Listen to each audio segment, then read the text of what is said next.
Picture this. You're on your way home from work and you see an animal being abused and left on the side of the road. Now picture this being your pet. How would that make you feel?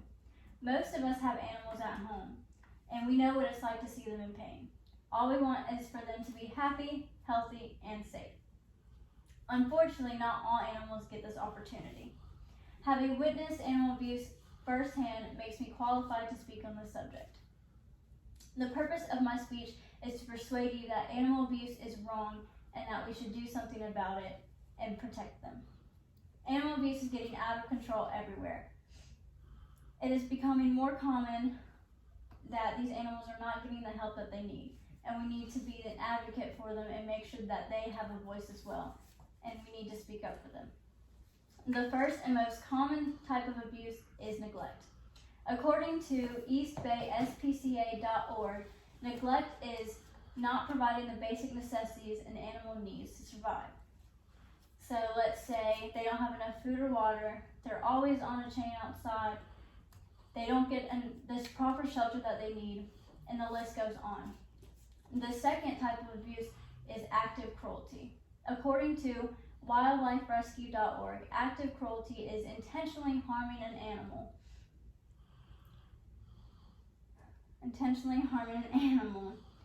This is the most painful abuse to see because not only does it harm the animal physically, it also harms them mentally. The worst part about animal abuse is that not all the time it is reported. Each year, 6.5 million cases of animals die due to abuse. Not all of them get put in shelters. Statistics show that only 1,920 cases are reported yearly. Tons of animals could have been saved, but no one spoke up, so none of them got saved. According to ASPCA, only a small amount get to even go to shelters at all. And even then, 1.5 million animals are still euthanized due to overcrowding. When you see a probable sign that an animal is being abused, you need to speak up and you need to report it. The first step in reporting it is to write a statement and make sure you provide the date and time if possible and report it to an officer. Then you need to provide them with photo evidence, including what the animal looks like and the surroundings that they are in. But make sure to keep yourself safe and do not trespass on anybody else's property. If you have the names or contact information of other witnesses that have seen the animal abuse, you need to also put them in this report to make it more credible. Lastly, you need to provide your information to the officer because it's more likely that if you provide your information that the case will get investigated faster because you have credible witnesses to back you up. If not, you can report it anonymously, but it's not recommended. The purpose of my speech was to convince everyone that the animals should be protected at all costs. In this time that I have taken to give you this speech, another animal has fallen a victim to abuse.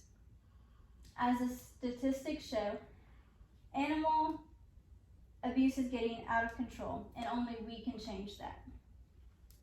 We need to have a voice for them, and we need to speak up. As someone who has witnessed animal abuse firsthand, I am qualified to speak on this topic.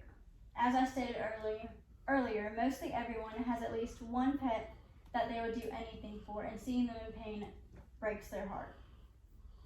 Not all animals are lucky enough to have homes and families to where they care so much about them.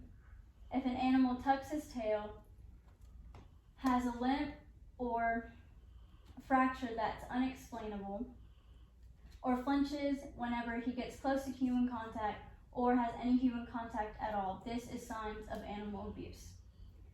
Now, imagine that your pet was like this towards you. That would break your heart, wouldn't it? Well, it would definitely break mine. We should all report animals that are being abused and speak up. And scene.